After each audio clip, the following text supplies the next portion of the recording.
The first time I lost a shadow, I assumed it was an accident of angle and light.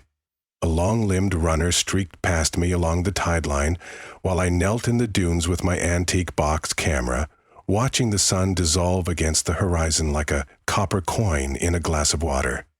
The runner's silhouette, so crisp and acrobatic, etched itself onto the ground glass with astonishing clarity. In the instant the shutter snapped, I felt a tug in the air as though someone had pulled a cord through the sky. When I looked up, the man was still sprinting, but only half substantial. He shimmered with see-through transparency from shoulder to heel, while a black cutout version of him skittered across the wet sand toward the rocks. I called after him.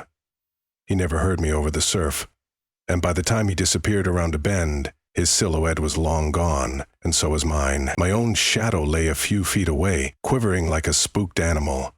I fetched it, or tried to.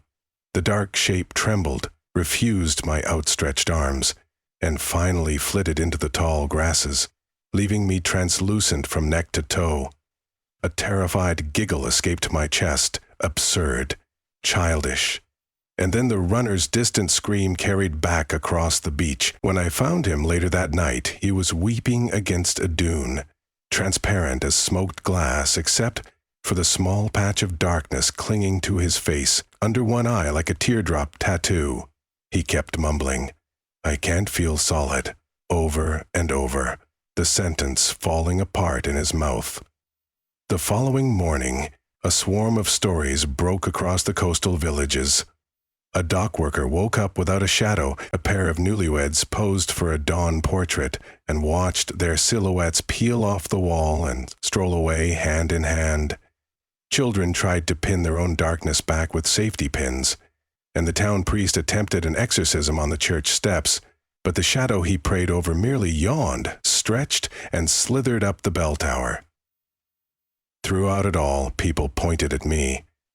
I was the photographer who had caught the first rogue silhouette, therefore I must know how to tame the rest. My studio, a tiny storefront wedged between a souvenir kiosk and a lighthouse museum, became a place of uneasy pilgrimage. They brought me rugs of darkness, rolled up like sleeping cats, begging me to sew them back on. They begged me to end the epidemic. Experts arrived 2 days later, scientists, journalists, priests, psychics, each believed the phenomenon lay within their jurisdiction. They established a perimeter around the beach, marking the dunes where I had taken the fateful photograph. I resisted invitations to speak. Something inside me felt tender, as if the camera lens had gashed open a secret portion of the world. Whenever I turned on a lamp, the room glowed around me, but my body remained faint, luminous at the edges like a badly wiped chalkboard. I felt hunger and thirst at odd intervals, couldn't keep warm, and dreamed of knotting my shadow around my waist like a belt so I would not float off the planet. By the end of the week, the village was a carnival of orphan silhouettes. They drifted through alleyways, lounged on rooftops, merged into large, writhing shapes, then split again like shoals of fish. Several residents claimed the shadows eavesdropped on conversations and reenacted them later on blank walls. I witnessed one such performance. My own silhouette hunched before the camera, speaking to the absent runner, but no sound emerged, only a flicker of lips in the uneasy arch of its shoulders. My guilt congealed into a palpable thing. Everywhere I went, people asked, "What did you release?" I had no answer. Finally, under pressure from the Coastal Council, I agreed to recreate the conditions of the original shot. Researchers erected scaffolds and machines on the evening's sand. They fitted me with biosensors, measuring heartbeat, pupil dilation, sweat production.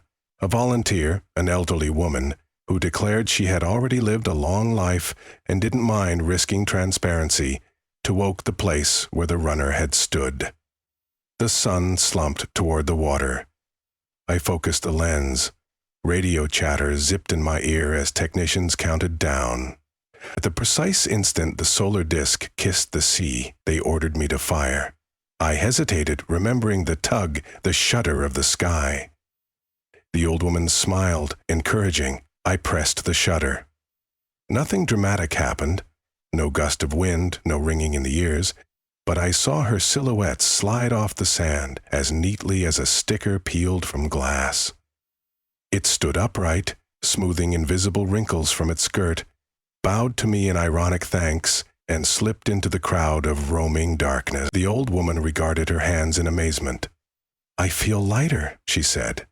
And then, with that strange new translucence, she walked straight through the chest of a cameraman, leaving him shrieking as his own shadow tried to bolt. The council deemed the recreation a failure. They ordered a halt to further attempts, but the damage was done. Every photograph I had ever taken, stored in dusty albums or hung on living room walls, began to misbehave. People awoke to find silhouettes seeping out of frames like spilled ink. One family burned all their pictures, yet still watched their darknesses scramble from the ashes. My artistry, my livelihood, had become a plague. I abandoned the studio and took refuge in the lighthouse keeper's cottage, where I boarded the windows and kept the only key in my pocket. I feared the seabirds might grow shadows and fly off with them, leaving the skies littered with free-leading black feathers. At night, coyotes would retort from among the logs. My heart was in my throat. Free-leading black feather nights were worst. The roaming silhouettes gathered outside, making a low, papery rustle. Occasionally they slapped against the glass in perfect pantomime of hands, and I experienced a wave of nostalgia. Those were the same shadows I had coaxed and cajoled into balance and composition for years. Now they were wild animals, and I their accidental hunter. Both cause and quarry. On the 12th night, during a storm that rattled the entire iron skeleton of the lighthouse, someone knocked. Not the soft patter of shadows, this was a deliberate fist. When I cracked open the door, the runner from that first evening stood there, wet hair plastered to his translucent skin. He seemed thinner than before, veins showing like writing on parchment, but a fierce brightness inhabited his eyes. Hovering behind him was his runaway silhouette, tethered by a thread of darkness that looped around his wrist as though he had lassoed it. "Ah, I caught it," he said, brandishing the cord. "And it wants to bargain." Shadows do not speak with voices, but they communicate in posture and gesture, in the tilt of a head or the angle of splayed fingers. The runner's silhouette conveyed urgency, pointing toward the horizon where lightning flickered. I invited them inside. Candlelight made the runner nearly invisible, but the silhouette drank the flame, growing darker until it resembled a hole cut in the world. It traced shapes on the floorboards, an arc, a rectangle, then a tear through both. I recognized the sequence. The path of the shutter inside my camera, the quick curtain of exposure. "They're angry at me," I whispered. The runner shook his head. His silhouette crossed its arms in exaggerated impatience, then flipped the imagined shutter again. A tear, a path. Finally it formed a tiny sun with radiating lines and stabbed a finger through it. Understanding arrived like a cold tide around my ankles. "They're not angry," I murmured. "They're broken." The moment I photographed them, I interrupted the bond between object and silhouette at the weakest instant, sunset, when day and night wrestle. The severed shadows can't refuse, because the light is always moving forward. They need a reverse exposure. They need dawn. The runner's silhouette nodded so vigorously it nearly toppled. I considered the logistics. The rogue shadows congregated by night, hiding from direct sunlight. At first light, they fled to cracks and caves. If we could herd them onto the same stretch of beach at dawn and force a new exposure, a negative of the original, they might snap back. And perhaps by repairing one, we repaired all. I spent the remainder of the stormy night assembling equipment. I dragged the old studio's backdrops and lamps across the causeway with the runner's help. We found volunteers, people who had lost their shadows, and those who hadn't, but feared they soon would. Some scoffed, yet came anyway. Even the council capitulated when they saw the silhouettes themselves, assisting, hauling cables, marking angles in the sand. The strange coalition labored until the night felt thin and brittle, as though sunrise might shatter it. An hour before dawn, We completed a crude arena. Floodlights positioned to mimic the pale wash of early sun, mirrors to scatter illumination, and a gigantic frame built from driftwood strung with translucent cloth. I mounted the box camera on a tripod at the heart of it all. The plan was simple. Lure the silhouettes into the luminous cage, capture them on a single long exposure timed precisely with the birth of day, and in that photographic womb, allow them to stitch back to their owners. They came. In the pre-dawn hush, shadows swarmed across the dune crests, sliding like tar.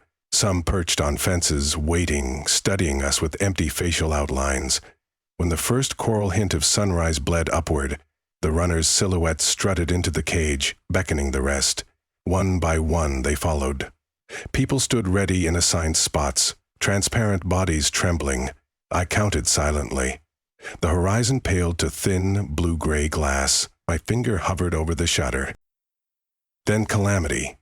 An earthquake shuddered through the beach. Not tectonic, but a vibration of light and darkness, as though the world itself resisted repair. The tide sucked outward. Gulls took flight in ragged spirals. Several silhouettes panicked, darting for escape. The runner shouted, "Now!"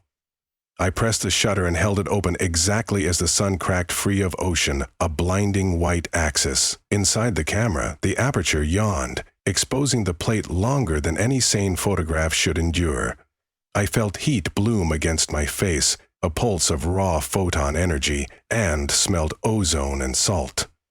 The silhouettes froze mid-dash. They flattened into the diffused cloth, bending around their owners. Light and dark rippled into each other like two hands clasping through a veil.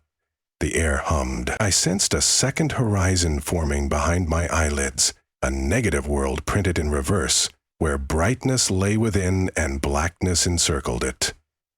The shutter finally slid closed of its own accord, snapping the vision in half. Silence. A gull cried far off. My heartbeat roared in my ears. When I looked up, the arena was empty of free shadows. People blinked, solid as marble statues. The runner rubbed his arms. Color returned to his cheeks with surprising swiftness. Across the gathering, others wept or laughed, patting their feet to ensure darkness clung beneath them. The sand sparkled with residual motes of shadow that fizzled like dying fireflies before nesting against ankles and elbows. I staggered to the water's edge, dizzy. The camera still rested on its tripod, lens steaming slightly. I opened the back to withdraw the glass plate and found it utterly blank. No image, not even a faint smudge. All that power, that violence of exposure, had erased itself rather than risk birthing another plague. I dropped the useless plate into the surf and watched a wave drag it under. No one thanked me. They did not need to. Relief itself was gratitude enough, shared in glances, in the new weight of their own darkness. By midday, the village regained its chatter. Shadows behaved. Tourists bought postcards, newspapers wired for photographs of the event, but I offered none. My equipment remained by the dunes, abandoned, slowly corroding. Yet there was one complication. Every person whose silhouette had reattached now cast it slightly askew. Their shadows no longer pointed directly opposite the sun, but leaned a degree off true, as though orienting toward something else. Compass needles also drifted that same mysterious degree when near them. The fisherman, attuned to subtle navigational cues, muttered about magnetic faults. The priest interpreted it as a sign the soul had shifted position inside the body. I alone recognized the angle. It pointed toward the horizon, at the precise spot of the long exposure. We had folded our darkness back into us, yes, but some hinge remained misaligned. In the weeks that followed, several villagers confessed to vivid dreams. In them, there were moths beating against an unseen aperture, desperate to cross into brimming light. They woke refreshed, yet nostalgic for the other side. I shared their dreams and more. Each photograph I attempted thereafter emerged blank, the silver nitrate refusing to hold an image. My artistry had been nullified, perhaps as penance, perhaps as reward. Instead, I began to paint. Not landscapes, but fields of pure color tilted the exact degree of that new shadowed compass. Buyers call them abstract masterpieces. I call them maps. The runner visited the lighthouse cottage often. We took long walks without cameras, our shadows pacing alongside. One evening near the equinox, he hesitated on the dune path, staring west. "Do you ever miss it?" he asked. "What? The disconnect?" He nodded. There was terror, sure, but also freedom. For a breath, I felt like I could outrun flesh itself. I admitted I felt it too. A tug every sunset, a thinning behind my ribs when darkness stretched. But I also remembered the emptiness, the impossibility of warmth when the body is only half there. His silhouette, hearing us, folded its arms again in that petulant way. I laughed. "Don't worry," I told it. "I won't relearn that trick." But curiosity churned quietly. The blank glass plate had destroyed its evidence, yet the procedure remained inside me. A living equation. I could reproduce it, at dawn, at dusk, or invent a third illumination between. What might emerge if I exposed not shadows but memories, or entire selves? I dismissed these thoughts with a shudder, then tucked them away like loaded film in a cool drawer. One early spring morning, the sky turned milk-white with fog. Walking the beach, I noticed faint impressions in wet sand. Footprints, paired with elongated smudges that weren't quite shadows, more like the residue of absence. They led toward the headland caves. I followed, heart hammering. Inside, seawater pooled in stone bowls, and the air tasted of metal. On every wall, flickered silhouettes without bodies. Old acquaintances, strangers, children, performing daily rituals, eating, combing hair, kneading dough. They were softer than the rogue shapes of months before, less angry, almost wistful. When I backed out, they didn't pursue. They kept living their ghostly loops, heedless of my intrusion. I told no one. Let the scientists chalk it up to eye fatigue, the priests to purgatory. I understood. Every exposure leaves a latent image. We had washed the beach clean, but not the world. Some silhouettes had elected to remain free, or perhaps belonged to those long dead who welcomed independence at last.